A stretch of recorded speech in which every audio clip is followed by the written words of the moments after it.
There's been a lot of talk recently about obviously misinformation, about how, with the situation with TikTok, there's the whole thing of, oh, China is spying on us and things like that. But I think that there is obviously the distraction from what is actually happening, right? So there was this article in The Intercept called Meta Refuses to Answer Questions on Gaza Censorship, says Senator Warren and Sanders. Wow. I mean, you can already tell that this is a big deal if these two knuckleheads are getting together to do something about it.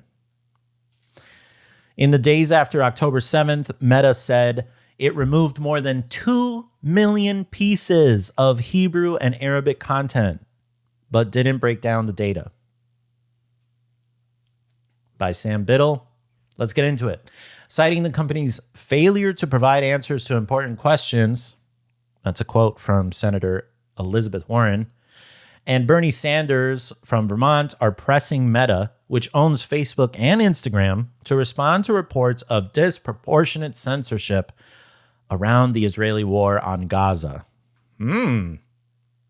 Quote, Meta insists that there's been no discrimination against Palestinian-related content on their platforms, but at the same time is refusing to provide us with any evidence or data to support that claim, Warren told The Intercept.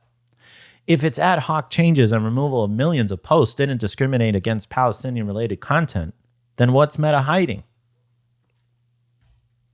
Man, again, when Senator Warren and Bernie Sanders are bringing this up, it's like there's already a bigger problem because these two, they cannot be trusted. They're not reliable, okay? In a letter to Meta CEO Mark Zuckerberg sent last December, first reported by The Intercept, Warren presented the company with dozens of specific questions about the company's Gaza-related content moderation efforts.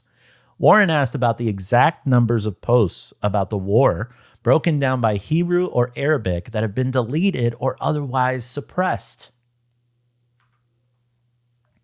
The letter was written following widespread reporting in The Intercept and other outlets that detailed how posts on Meta platforms that are sympathetic to Palestinians or merely depicting the destruction in Gaza are routinely removed or hidden without explanation. A month later, Meta replied to Warren's office with a 6-page letter obtained by The Intercept that provided an overview of its moderation response to the war, but little in the way of specifics or new information. Quote, Meta's lack of investment to safeguard its users significantly exacerbates the political situation in Palestine and perpetuates tech harms on fundamental rights in Palestine and other global majority countries, all while evading meaningful legal accountability. Monta Staya, non-resident fellow at the Tahrir Institute for Middle East Policy, told The Intercept, quote, the time has come for Meta, among other tech giants, to publicly disclose detailed measures and investments aimed at safeguarding individuals amidst the ongoing genocide and to be more responsive to experts and civil society. Meta's reply disclosed some censorship. Quote, in the 9 days following October 7th, we removed or marked as disturbing more than 2,200,000 pieces of content in Hebrew and Arabic for violating our policies, end quote. The company declined, however, to provide a breakdown of deletions by language or market, making it impossible to tell whether that figure reflects discriminatory moderation practices. Much of Meta's letter is a rehash of an update it provided through its public relations portal at the war's onset, some of it verbatim. Now, a second letter from Warren to Meta, joined this time by Sanders, says this isn't enough.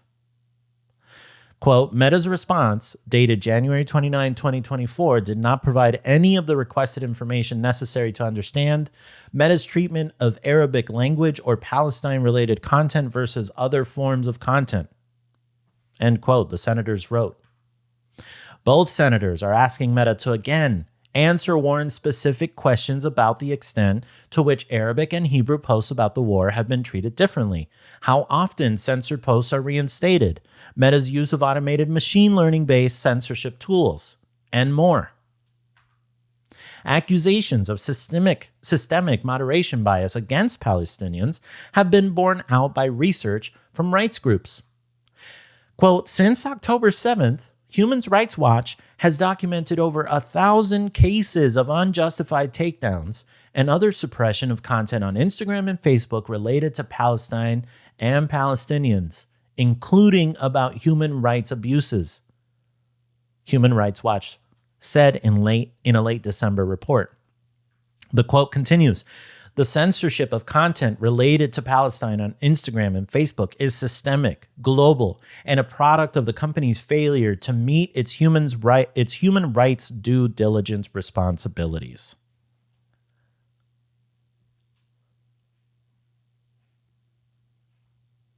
Yeah, because none of these companies believe in human rights.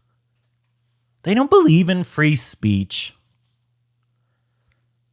Especially Meta.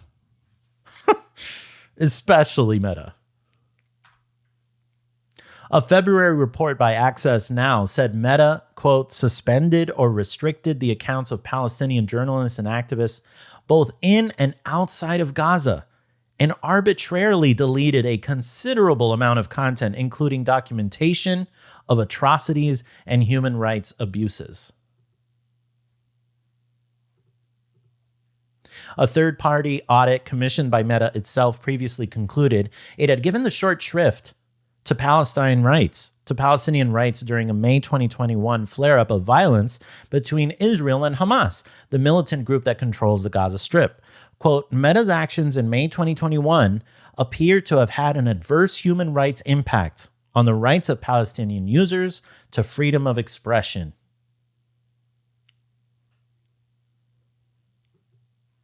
Freedom of assembly, political participation, and non-discrimination, and therefore on the ability of Palestinians to share information and insights about their experiences as they occurred, end quote, said the auditor's report.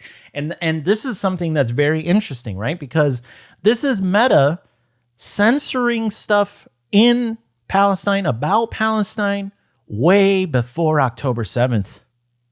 This was May 2021. Which yet again proves that none of this started in October 7th. None of this started in October. None of this stuff started in October. None of this stuff started on October 7th. It was already happening. In response to this audit, Meta pledged an array of reforms which free expression and digital rights advocates say have yet to produce a material improvement. In its December report, Human Rights Watch noted, quote, more than 2 years after committing to publishing data around government requests for taking down content that is not necessarily illegal, Meta has failed to increase transparency in this area. End quote. And so I think that this is so fascinating because it shows how technology is playing such a big role in all of this. If it weren't for technology, we wouldn't know how horrific this whole thing has been in Gaza. Because these people have ways to shield us from this information. And as we're seeing in this story, Meta is actively participating in this censorship of information. We know from the Twitter files that Twitter had a lot of communication with United States government agencies in taking down tweets, taking down information. Not all of which was false.